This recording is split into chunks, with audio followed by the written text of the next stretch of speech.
Իրանը կարող է հայտնվել հարվածի վտանգի տակ հյուսիս-արևմուտքից, չնայած Էրդողանի բոլոր հավաստիացումներին։ Ստամբուլի դատախազությունը պահանջել է խիստ պատիժ Նեթանյահուի համար, իսկ Էրդողանը բացահայտ չի թաքցնում իր հակակրանքը նրա նկատմամբ։ Իսրայելական լրատվամիջոցներում էլ իրենց հերթին հնչում են ուշագրավ արտահայտություններ, թե այժմ Թուրքիայի հերթն է։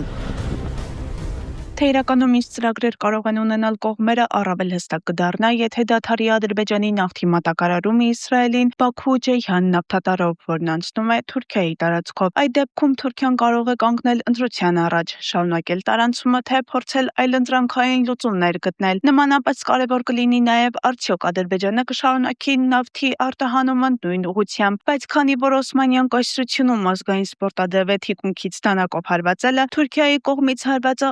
անխուսափելի չէ։ Միաժամանակ պետք է հաշվի առնել, որ թուրքական եւ ադրբեջանական զինված ուժերը զորավարժություններ են անցկացնում հայ-իրանական սահմանի մոտ, ինչը կարող է ընկալվել որպես տարածաշրջանային լարվածության աճի նշան։ As of now, the format of the Իսկ հաջախողված Իրано-ամերիկյան բանակցությունների ֆոնին Թրամփի երևակայությունը չի անցնում իրանցիների կյանքը շարունակ դժոխքի վերածելու սպառնալիքներից, սակայն դրանում կարող է հայտնվել ամբողջ աշխարհը։ Հորմուզի նեղուցի շրջափակման ընթացքում ամերիկյան ռազմածովային ուժերը ամենայն հավանականությամբ հարվածներ չեն հասցնի իրանական նավթային տանկերներին, քանի որ նավթի արտահոսքի պատճառով կարող է լայնամասշտաբ էկոլոգիական աղետ առաջանալ, գրում է Guardian-ը, հղում անելով փորձագետներին։ Ամենայն հավանականությամբ նավերին պարզապես կստիպեն փոխել ուղղությունը, իսկ չենթարկվելու դեպքում զինված խմբերը կբարձրանան տախտակամած եւ ուժով կկասեցնեն դրանց ընթացքը։ Ամերիկյան հրամանատարությունը դեռևս գաղտնի է պահում գործողության մանրամասները։ Հայտնի չէ, թե քանի նավ կներգրավի, ինչ դեր կունենա ավիացիան կամ արդյոք տարածաշրջանի դաշնակիցները կմասնակցեն այդ ամենին։ Շրջափակումը սկսվել է երկուշաբթի Երևանի ժամանակով 18:00-ին։ Ոչ իրանական նավահանգիստներ ուղևորվող տանկերները խոչընդոտների չեն հանդիպի։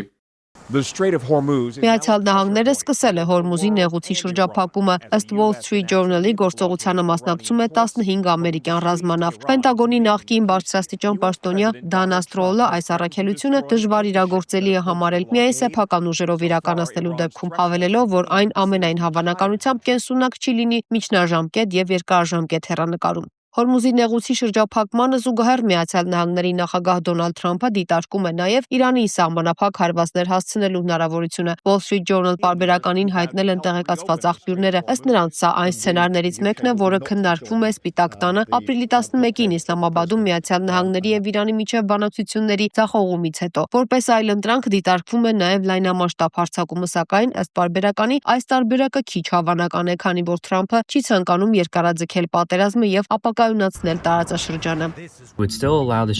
Հորմուզի նեղուցի շրջափակման ժամանակ ԱՄՆ-ն պատրաստվում է ճնշում գործադրել դաշնակիցների վրա, որպեսզի վերջիններս իրենց վրա վերցնեն ծովային ճանապարհով նավերի անվտանգ անցման ապահովումը։